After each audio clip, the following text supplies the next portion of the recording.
குத்துபா பிரசங்கத்தை இலக்கி வைத்து அமர்ந்திருக்கும் சங்கைக்குரிய மதனி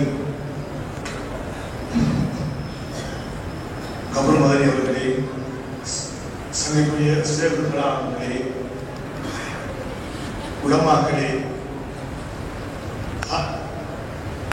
கௌரவ அமைச்சர் எம்எல்ஏ ஹிஸ்புல்லா சார் அவர்களே, பெரியோர்களே, இளைஞர்களே, சிறுவர்களே, அனைவருக்கும் அஸ்ஸலாமு அலைக்கும் வரஹ்மத்துல்லாஹ்.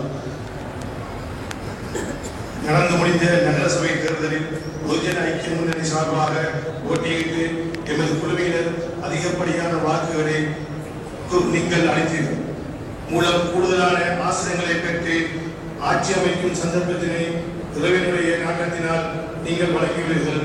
அல்ஹம்துலில்லாஹ். இந்த வகையில் காத்தாங்குடி நகரசபையின் தவிசாளர் என்ற பொறுப்புமிக்க பதவியை இறைவனுடைய நாட்டத்தினால் பிரகாரம் நான் நியமிக்கப்பட்டுள்ளேன்.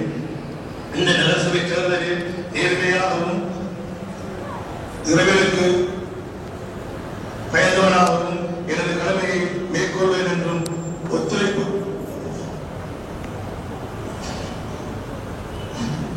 ஒத்துழைப்பையும் ஆலோசனையும் நன்றி உணர்வோடு எதிர்பார்க்கின்றேன்.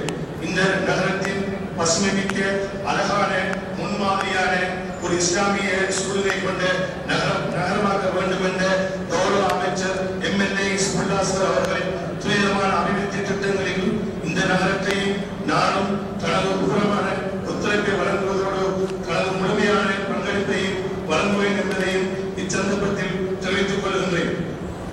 எனது காலப்பகுதியில் உங்களின் ஒருவனாக இருந்து ஒரு தொண்டனாகவும் ஒரு ஊழியனாகவும் 24 மணி நேரமும் கடமை புரிவேன் என்றும் உறுதி கூறுவதோடு இத்தகைய இக்காலகட்டத்தில் எனது காரியாலயமும் எனது வீடும் திறந்து இருக்கும் என்பதையும் உறுதி கூறுகின்றேன். இறுதியாக இவ்வெற்றிக்காக சகல வகைகளிலும் தனது முழுமையான பங்களிப்பினை செய்த எமது மதிப்புக்குரிய கௌரவ பிரதி அமைச்சர் எம்எல்ஏ ஹிஸ்புல்லா சார் அவர்களும் சக்திக்குரிய சேவர்களா அப்துல் ரஹ்மானி மற்றும் மதிப்புக்குரிய உலமாக்கள், கல்விமான்கள், வர்த்தகர்கள், அதிபர்கள், ஆசிரியர்கள், பெற்றோர்கள், அம்புக்குரிய இளைஞர்கள், தாய்மார்கள், உறவினர்கள் அனைவருக்கும் பணிவான நன்றிகளை தெரிவித்துக் கொள்கின்றேன். இவை யாவற்றுக்கும் மேலாக இந்த தேர்தலில் கூடுதலான வேட்புமனுக்களை பெற்று இவ்வூரில் ஒத்துழைக்காகவும் சுவிச்சத்துக்காகவும் பெருந்தன்மையோடு நடந்து கொண்ட சகோதரர் பிரதி நகர முதல்வர் அல்ஹாஜ் ஜசீம் அவர்களுக்கும் மௌலவி ஏஜே அப்துல் ரஹீம் இஸ்மாயில் அவர்களுக்கும் ஏனைய சகோதரர்களுக்கும் எனது மனமார்ந்த நன்றிகளை தெரிவித்துக் கொள்கின்றேன். எனது இக்கடமையை நேர்மையாகவும் வினத்திறமிக்க செயல்பாடுகளோடு மேற்கொள்வதோடு அனைவரும் இறைவனிடம் பிரார்த்திக்குமாறு அன்புடன் பணிவன்புடன் கேட்டு எனது உரையை